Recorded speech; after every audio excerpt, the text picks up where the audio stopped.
নিরপরাধ হয়ে দেশে ফিরছেন তারেক রহমান, নেপথ্যে দীর্ঘ লড়াই সংগ্রাম। ২০২৪ সালের জুলাই গণ অভ্যুত্থানে আওয়ামী সরকারের পতনের পর নির্বাহী আদেশে মামলা প্রত্যাহারে বিএনপির ভারপ্রাপ্ত চেয়ারম্যান তারেক রহমানকে প্রস্তাব দিয়েছিল অন্তর্বর্তী সরকার। কিন্তু লাখ লাখ নেতাকর্মীর বিরুদ্ধে মামলা প্রত্যাহার না হওয়ায় নিজেকে মামলা মুক্ত করতে আইনি পথই বেছে নেন তিনি। দেশের কোনো আদালতে তারেক রহমানের বিরুদ্ধে মামলা না থাকায় প্রায় ১৮ বছর নির্বাসিত জীবন শেষে নিরপরাধ ব্যক্তি হিসেবেই দেশে ফিরছেন বলে জানিয়েছেন তার আইনজীবীরা।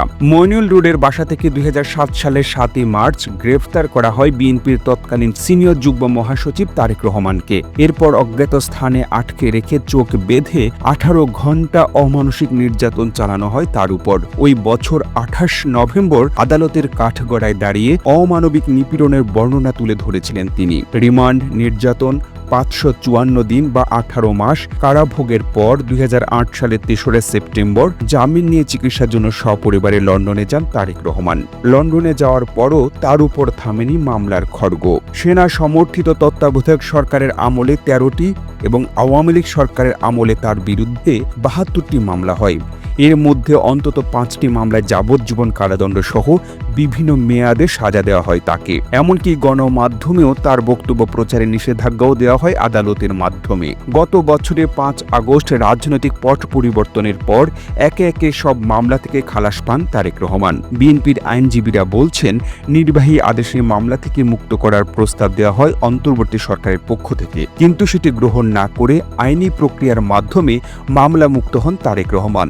দলটির আইনজীবীরা আরও জানান, তারেক রহমান নিরপরাধ ব্যক্তি হিসেবে দেশে ফিরছেন, যদিও এর নেপথ্যে রয়েছে দীর্ঘ আইনি লড়াই ও রাজনৈতিক সংগ্রাম। ব্যারিস্টার কাইসার কামাল বলেন, মামলাগুলো প্রত্যাহারের ব্যাপারে সরকারও তাকে প্রস্তাব দিয়েছিল। তার একজন অন্যতম আইনজীবী হিসেবে আমাকে তিনি নির্দেশনা দিয়েছিলেন যে সরকার মামলা প্রত্যাহার করতে চাইলেও বিএনপি সহ সব রাজনৈতিক নেতাকর্মীর বিরুদ্ধে মামলা প্রত্যাহারের পরে সবশেষ নামটা যেন তার থাকে। আইন, আদালত ও সংবিধানের প্রতি তার যে শ্রদ্ধা, সেটা বাংলাদেশের দৃষ্টান্ত। তিনি চাইলেই মামলা প্রত্যাহারের প্রস্তাব গ্রহণ করতে পারতেন, কিন্তু সেটা তিনি করেননি। তিনি আইনি প্রক্রিয়ার প্রতিটি মামলা থেকে খালাস পেয়েছেন। তারেক রহমান সম্পূর্ণ নিরপরাধ মানুষ হিসেবে দেশে প্রত্যাবর্তন করবেন। জাতি তার জন্য অপেক্ষা করছে। জাতীয় স্বার্থে তিনি প্রত্যাবর্তন করছেন, যোগ করেন এই আইনজীবী। আরেক আইনজীবী জয়নুল আবেদিন বলেন, তারেক রহমান যখন বাংলাদেশ ত্যাগ করেছিলেন তখন তার অবস্থাটা কি ছিল সেটা একটু চিন্তা করলে বোঝা যায়। তার হাত পা ভেঙে দেওয়া হয়েছিল, তার মেরুদণ্ডের হাড় পর্যন্ত ভেঙে দেওয়া হয়েছিল। সে সময় চিকিৎসার জন্য তার বিদেশে যাওয়া ছাড়া আর কোনো পথও ছিল না। বিদেশেও তিনি আইনগতভাবে গিয়েছিলেন, পালিয়ে যাননি। প্রায় ১৮ বছরের নির্বাসিত জীবন শেষে আগামী ২৫ ডিসেম্বর দেশের মাটিতে পা রাখতে যাচ্ছেন তারেক রহমান।